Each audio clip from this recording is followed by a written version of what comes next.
thank you very much, Richard, for the introduction and for the invitation to come here. So when Richard asked me to come to this meeting, I thought this sounds very interesting, but I have no idea whether what I have to talk about will fit. But I'm trying to make it fit. So my research has been almost exclusively on understanding photovoltaic energy generation. And the basic, so normally when we think about solar cells, there's some basic conditions that need to be satisfied. We need something which is capable of absorbing light to promote electrons to higher energy levels. This is normally done in a semiconductor. And we need some device which will provide a direction for the photocurrent when it's generated so that it's able to then have a direction and do electrical work. And the conventional way of achieving this effect is by building something like a PN junction from a semiconductor, shining light on it, applying a load, varying the resistance, and then you build up a response curve, current voltage response curve, in which there will be a point at which the device is doing the maximum work. And normally this will be addressed and understood from the point of view of sort of semiconductor device physics, which is strongly based on assumptions about crystalline materials. Now, we want to do this with organic semiconductors, and I will just repeat a few points about sort of simple points about how organic semiconductors differ from the kind of the ideal semiconductor that lies behind a lot of device physics. One being that the electronic states, I mean, these points have been made several times already today, the electronic states are disordered and generally localized. The absorption of a photon in the material will tend to generate a relatively strongly localized excited state rather than generating a charge pair that can be spontaneously dissociated at room temperature. And the mechanism of charge migration or transport through the material will proceed through some kind of transition between a relatively localized state and another relatively localized state rather than through band transport. And when we put those things together and we try to do photovoltaic energy conversion in an organic semiconductor, we find that largely because of this strong binding within the excited state, we can't spontaneously generate free charges. And the way to generate free charges is normally done with the assistance of a heterojunction. You introduce a second material that provides an energetic offset that attracts either the electron or the hole to a different material, and then the charges become free, and then they can travel towards their electronically selective electrodes. And so you have some kind of process of photon absorption, charge separation, charge transport. And we can look at that process from different points of view. There's a number of different pictures that are used to describe the key steps in photovoltaic energy generation in organic semiconductors. And a picture that's commonly used is to present to present it in terms of processes that occur at an interface between two components. We represent them with molecular orbitals that will be offset in energy to represent the energetic driving force, and then you have a sequence of events that involves the absorption of a photon, the dissociation of the excited state into some kind of charge transfer state where the electron and hole reside on different components, and then finally you need to consider the collection of those charges at opposite contacts. And of course that is no longer easy to represent on a molecular orbital picture, but I sort of cheat and I draw in a quasi-Fermi level separation to represent what you would detect at the electrodes. You could look at the same processes with other pictures, and I also show here a kind of a cartoon of, in a spatial sense, what is happening at the interface. You have photon absorption, charge separation, charge transport. And then you may also look at the whole process in terms of the energies of the states involved, starting with the excited state and and then as the sequence of events progress, you give up some of the electrochemical potential energy that was deposited in the material by the photon through the processes of charge separation and the process of charge collection. And so in the end, we want to be able to optimize the output of a solar cell. The key parameters by which we measure the output of a solar cell will be the amount of current it generates in a standard sun and the amount of voltage that you can measure at the electrodes. And so we want to have the best solar cell. We would like to maximize current and voltage at the same time. And we want to understand what properties of the materials. In these cases, it's really a lot to do with the chemistry of the materials and the sort of the material science of the materials. We want to understand what properties of the materials you want to optimize in order to optimize this result. And this really involves combining some kind of sort of molecular picture of the materials that we're using together with a device picture, because a device picture is what will in the end give you the electrical response of your device. But in order to know what to put into it, you need to understand how the molecular properties relate to the device. And this problem has really got a lot to do with the context of this meeting, because we're trying to deal at the same time with concepts that are to do with highly localized states and with a kind of a framework which is based on the idea of delocalized states. So what I'm going to do is I'm first of all going to, I suppose, give a little bit of background to the contrasting models, and then I will focus on sort of describing sort of what is being done to try to properly represent the processes of interfacial charge transfer in these molecular photovoltaic devices. First looking at charge separation, and then looking at recombination, and then finally a kind of forward look as to how we might improve the models that we have at the moment. So to start with the kind of what's done at the moment to try to describe, model, optimize these devices.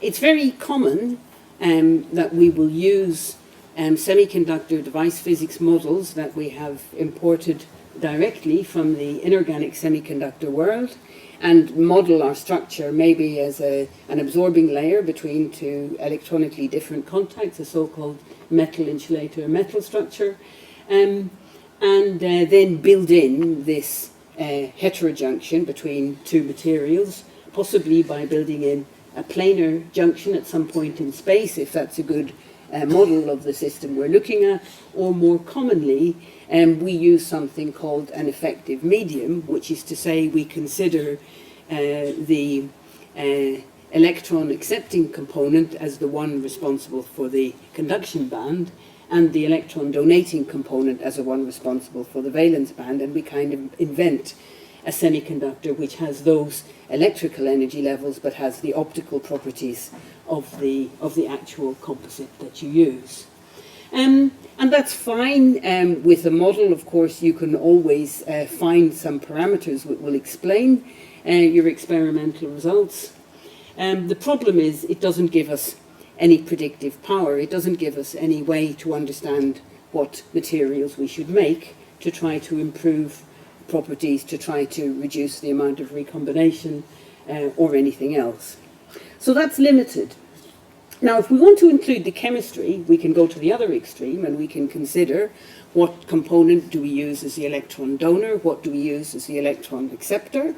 We can use electronic structure methods to find the states, and we can use models from physical chemistry to describe the rates of transitions between states, between the excited state of one component and excited states that are delocalized across both components, and the ground state. And that can be done, but the problem is you can only do it with a relatively small system, and a small system consisting of one donor and one acceptor has no chance of explaining what's going on in a solid film that contains extended domains of both of those.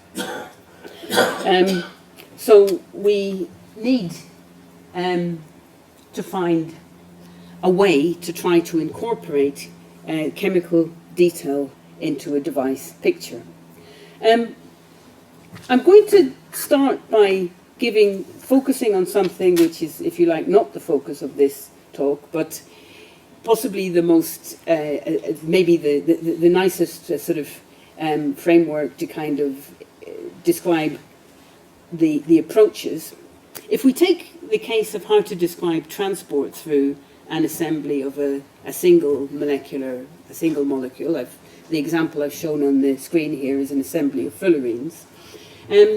If we make the assumption that the charge, the electron polaron at any time is fully localized on a model, on a molecule, we can use a hopping model to describe the process of charge transport, and then you can go through a process of kind of simulating what type of structure that molecule might form, and then having simulated a structure, hopefully having validated it as being realistic, you can then calculate the interactions between neighboring molecules and simulate the rate of transport through that film under the influence of an electric field.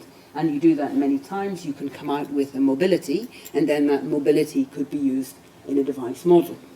Now, the problem is that that picture assumes that that the charge at any one point is localized on an individual molecule.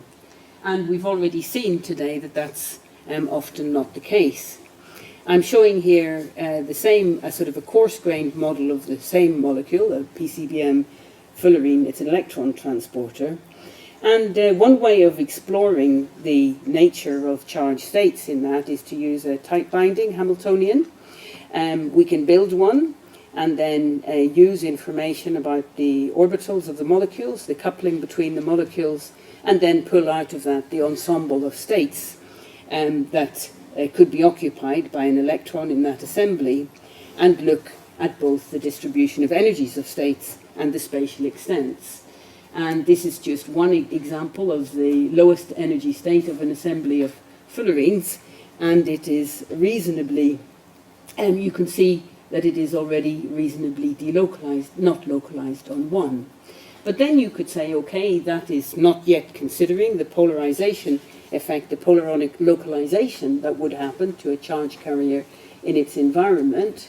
So we found a way to do that, and looked at what happens to the spatial extent of the states as you relax them through the, in a self-consistent manner in its polarizable environment.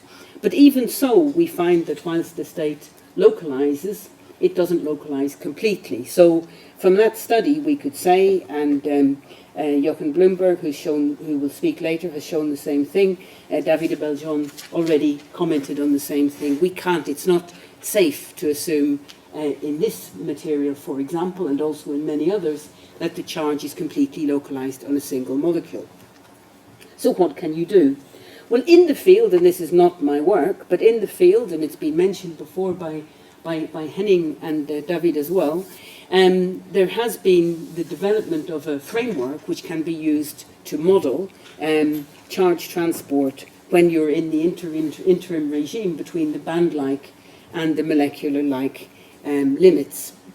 The transient localization theory, there was a nice paper applying it to transport inorganic crystals from Simone Frattini and Alessandro Troisi a couple of years ago.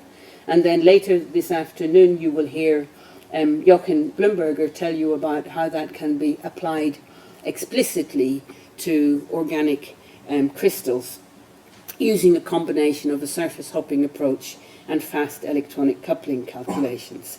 And he sees qualitatively and to some degree quantitatively the same results as this sort of more simple coarse-grained model showed. But these are things that can be done for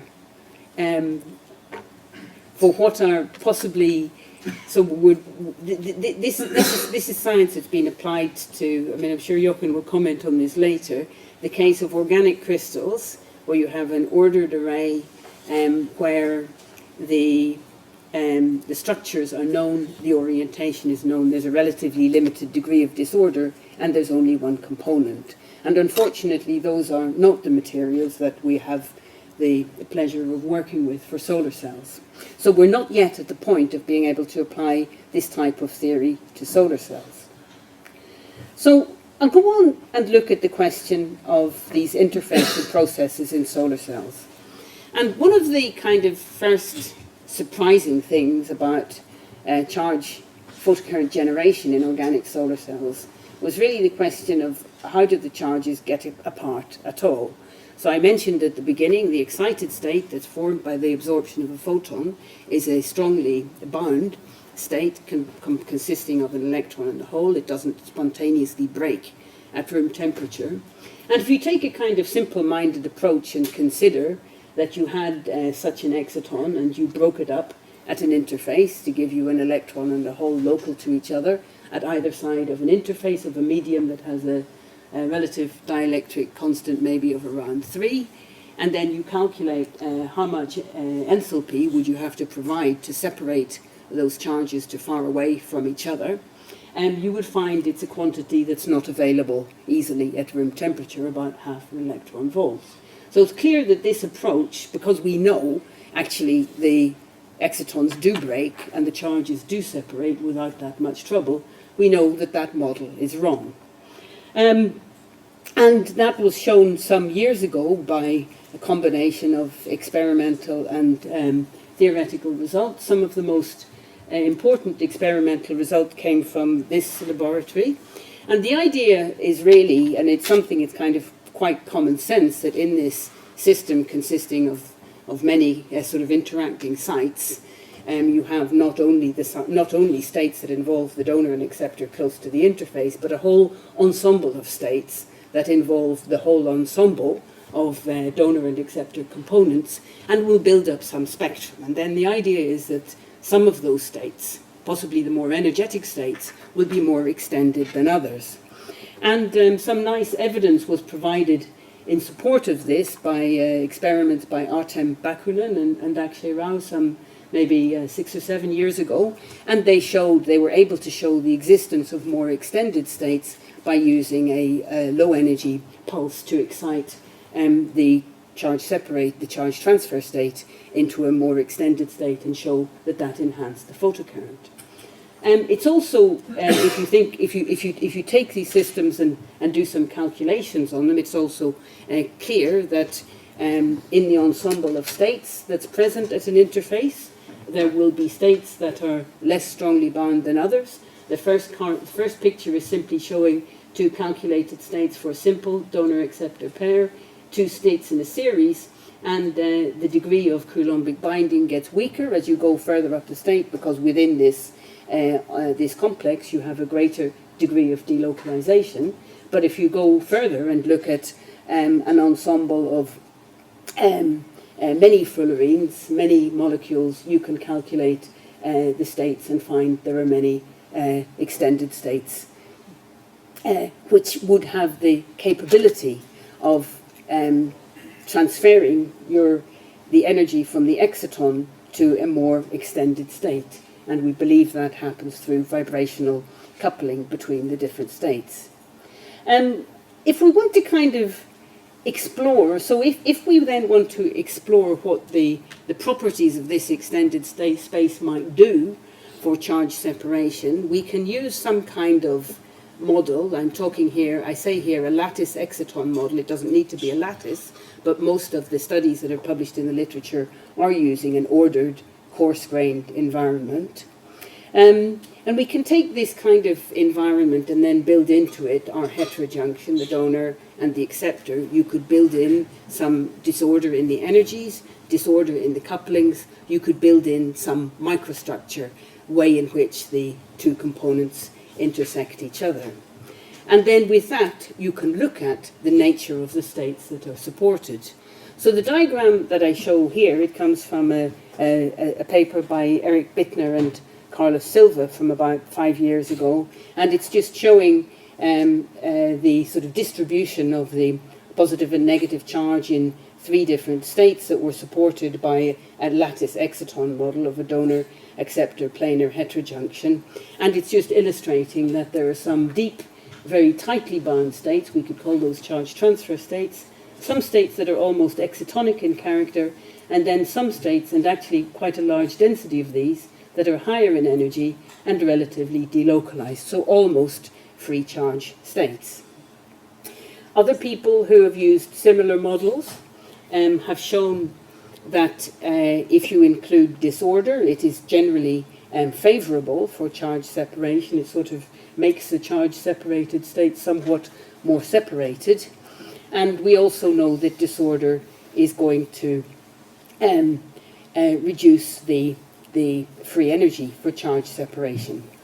So I'd like to just jump here to an example from our own work where we were able to use a lattice exciton model to try to rationalize a result. So we were looking at a pair of experimental systems, one involving a system where there was a high energetic offset between the donor and acceptor, and the other one where there was a rather low offset. And in both cases, we looked at the effect on the charge separation efficiency of changing the composition. So we put in more and more of the acceptor, which was in both cases a fullerene. And when you put in a lot of acceptor, it will tend to cluster and form large domains. And in the case with the high offset, putting in more fullerene assisted charge separation. That was a known result. Lots of people had observed it before. In the case with the low offset, putting in more fullerene didn't really help. And so that was the quite interesting thing. And to try to rationalize that, we used the lattice exciton model, the same one. We actually borrowed it from Eric Bittner, and then looked at the configuration of the states that would exist in both of those systems. And we found that in the case of the higher offset, in the case of the higher offset device, higher offset blend, that there was a positive impact on the availability of low energy charge transfer states when we introduced these large domains of acceptor, but in the case of the low offset, there was not. That's just a kind of sort of observation of what comes out of this model, but it's simply saying that the interplay between the offset, sort of a high offset will assist the separation of the states, and segregation would assist the separation of the states. But if you don't have both of them, it doesn't happen so easily. So the good thing about the lattice exciton models is that they can then be used to model the dynamics of charge separation, and that how well you do that really depends on how you treat the vibrational states. And a number of approaches have been taken.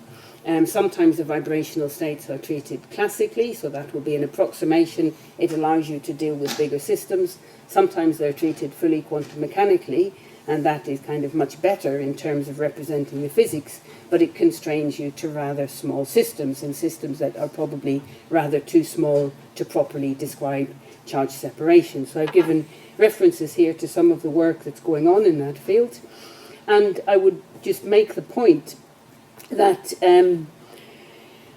I think we probably can agree that the existence of extended states and the vibrational coupling between those states leads to the likelihood of long-range charge separation in a way that a localized state picture would not predict. But it's still challenging to try to build that in to a model, including both the chemical and the microstructural details.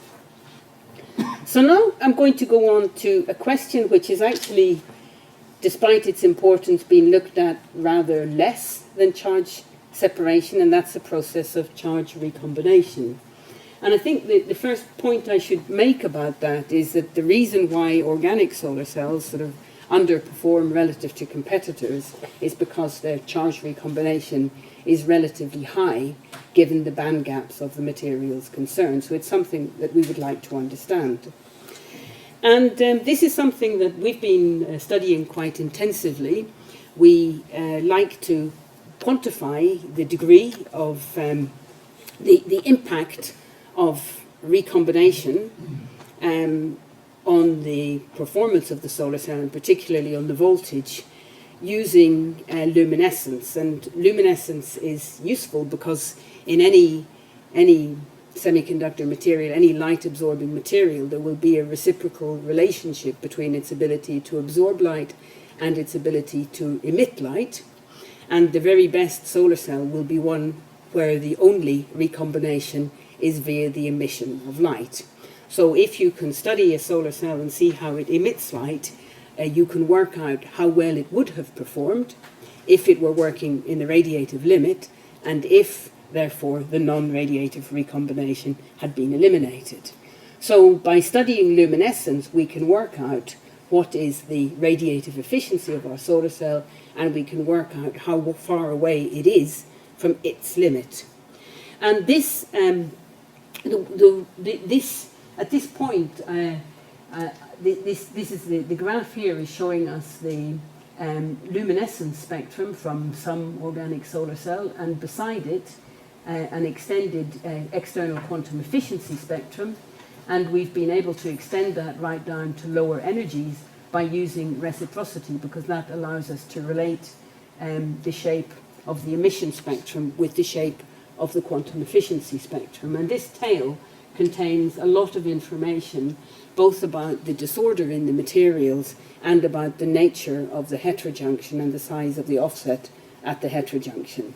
But the point is, any solar cell will have its own spectrum, and then when we do these measurements, we can work out from that spectrum what voltage it should deliver. So we work out by measuring the luminescence what the open circuit voltage of that device would be in the radiative limit, and we then compare that with the open circuit voltage that we actually get, and then we look at the difference. And the blue rectangle here represents what we call the non-radiative voltage loss. And when we do that analysis on a lot of solar cells, we can look at the size of that non-radiative voltage loss. And on this graph, the blue squares show the measured non-radiative loss for a lot of different organic solar cells. And you can see the value ranges between about 0.2 and 0.4 electron volts. For comparison, if you did the same analysis on the very best gallium arsenide solar cell, it would be way less than 0.1 eV. For the best silicon solar cell, it's less than 0.2 eV. So the organic solar cells are not competing that well in this sense. And the other thing you might notice if you look at this is that non-radiative voltage loss is getting rather smaller as you go to higher open circuit voltage, so higher bandgap materials, and getting higher as you go towards lower gap materials. And that is going to be a limitation if you want to efficiently harvest the photons that are available in the red. So that raises a question of whether these relatively high voltage losses are unavoidable for organic semiconductors. And a proposal was put forward by a scientist called Koen van der Waal and his group when he was in Dresden. He's now in Hasselt, to explain the open circuit voltage losses, the non-radiative recombination, in terms of the basic molecular properties of the materials. And before I go to his theory and then to what we've done subsequently with that, I would just comment that we're going to make the assumption, in kind of relating what goes on at the interface to the solar cell, that the thing which is limiting, which is dominating charge recombination in the device, is the decay of a charge transfer state. So that is an electron and a hole at the interface, the decay of such a state to ground, rather than, for example, recombination at the electrode or something else that might also be going on.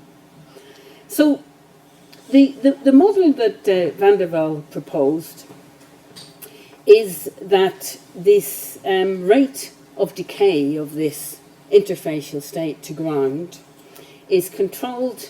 The non-radiative recombination in the physical chemistry picture that he uses will proceed through a sequence of phonon emissions or vibrational state excitations.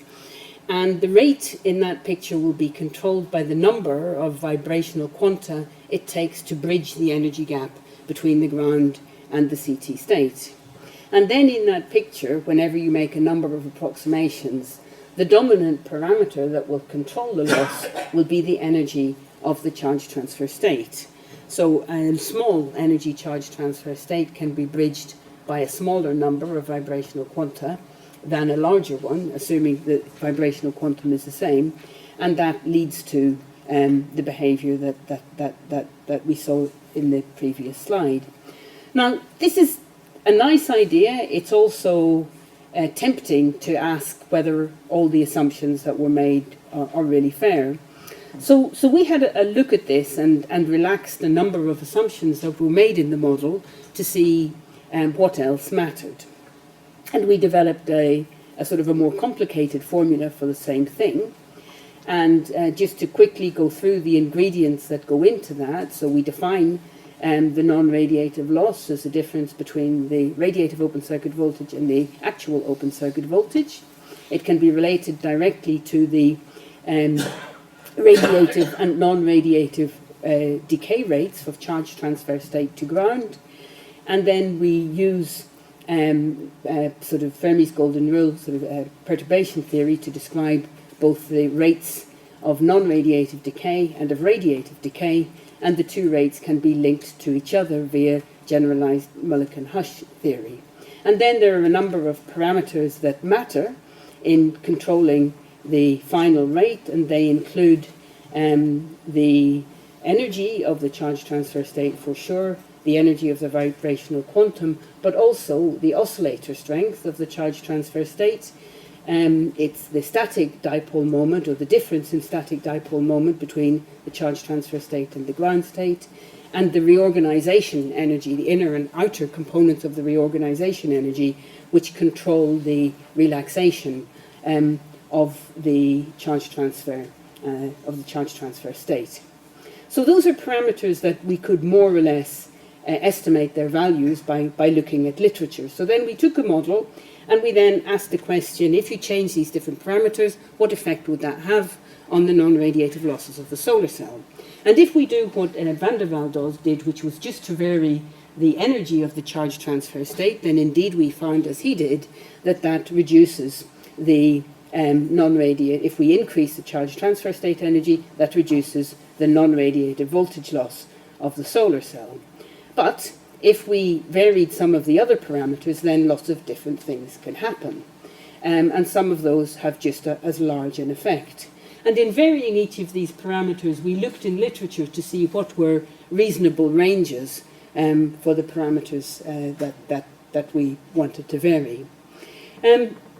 So then, to take an example of then trying to compare it with experiment, we made a study of a particular donor-acceptor system. We chose a system where we had access through collaborators in China to a range of oligomers which were chemically very, very similar but just different in length.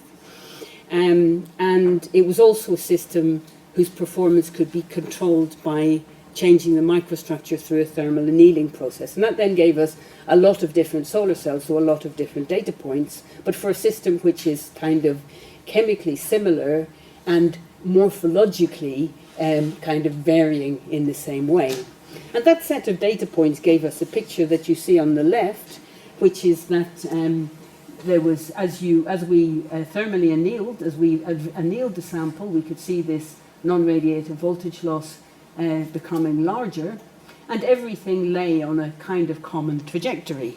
And the one parameter in our model that would explain that variation was the oscillator strength of the charge transfer state. So if you increase the oscillator strength of the charge transfer state, that will have the effect of pushing down the non-radiative voltage loss and pushing down the radiative limit. And basically, it's simply saying that if you have a bright state, the solar cell will emit more light, it will become closer to the radiative limit, and then it makes sense that the non-radiative loss would get less.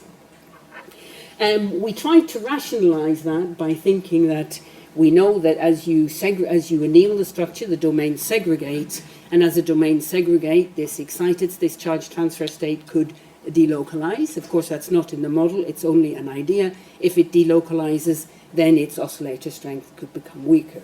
But for this moment, we didn't have proof of that. But it made us very interested in what could happen if you could control the oscillator strength, the brightness of this charge transfer state. So we then went on to look at another series of materials, and here we had a load of different polymers and we had a load of different acceptors.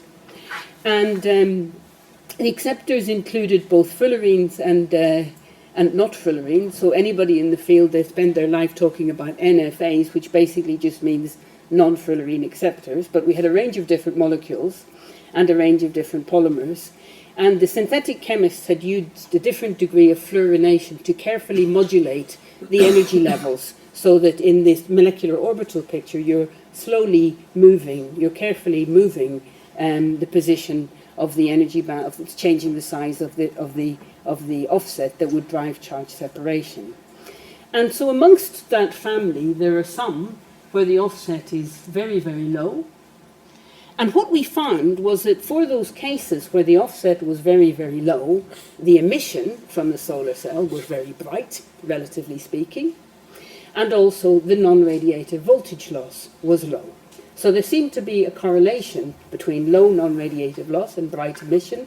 That was what we expected from the simple theory. And we could then also make sense of the idea that the charge transfer state would be brighter when the offset is low, because when the offset is low, then the energy of the singlet excitation on the lower gap of the two components will be almost resonant with the energy of the charge transfer state. So a charge transfer state, which would normally be dim, is able to mix with a bright singlet exciton and then borrow some of the oscillator strength. And we could describe that with a sort of simple theory for the mixing of states and show that indeed, on the basis of that simple theory, we would expect the non-radiative losses to come down much more strongly as the states, the CT states and singlets, become resonant with one another. So that then showed us that oscillator strength was an interesting thing to look at. And before going on to the very last part of the talk, I thought, since I'm talking about solar cells, I should make some comment on what all of this would mean for performance of the solar cell. So at the time, I've got a plot here from the paper where we published a model where we're sort of showing what we think might be the limits to where you could get to if you could play with parameters.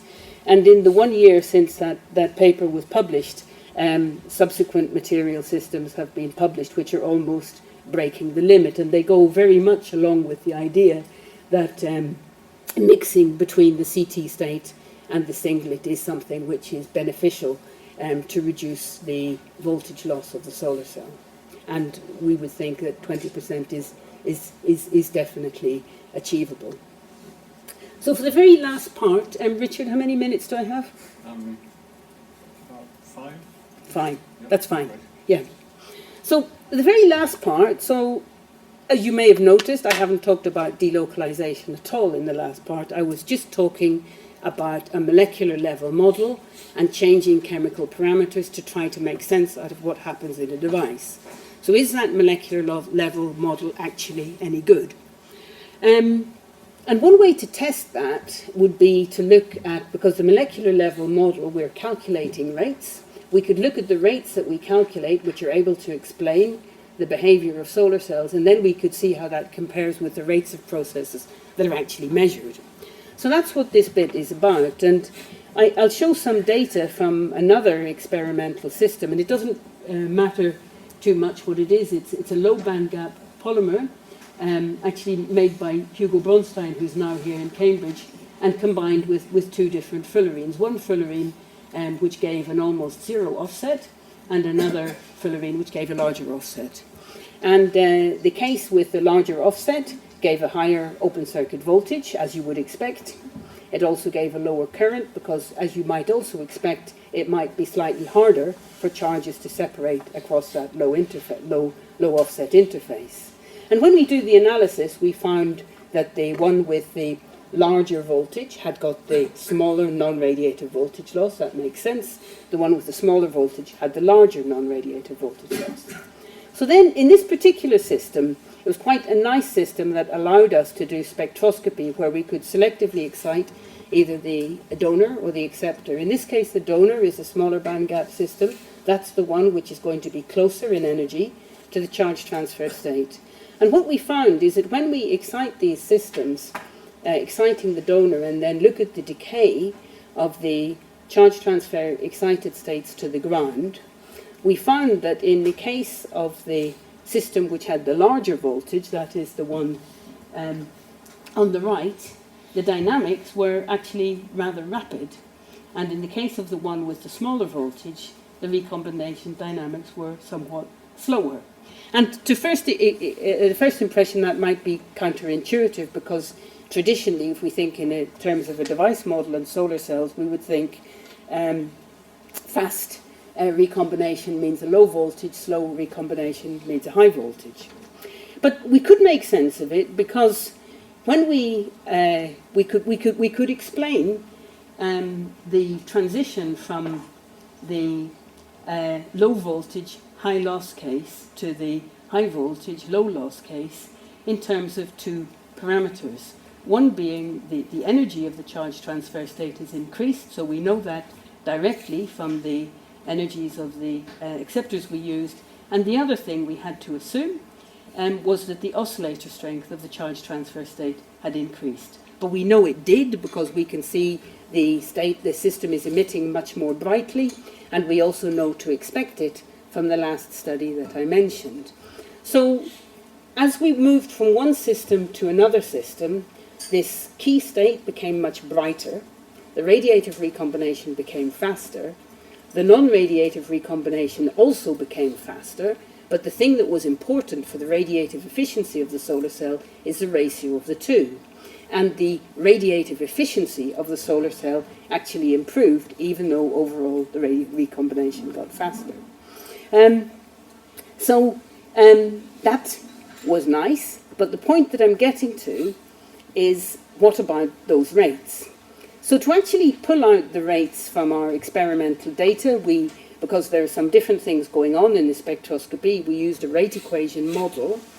And with the rate equation model, we were happy, we could explain with this given set of parameters what happens with different excitation and with different materials, and it delivered us a set of rates. You won't be able to read them, but the thing I'm going to tell you is that these rates, which are derived directly from the experiment, are not the same as the rates that we needed to use in the molecular level model to explain the voltage losses. The experimental rates are about an order of magnitude or more slower for the recombination of the CT state.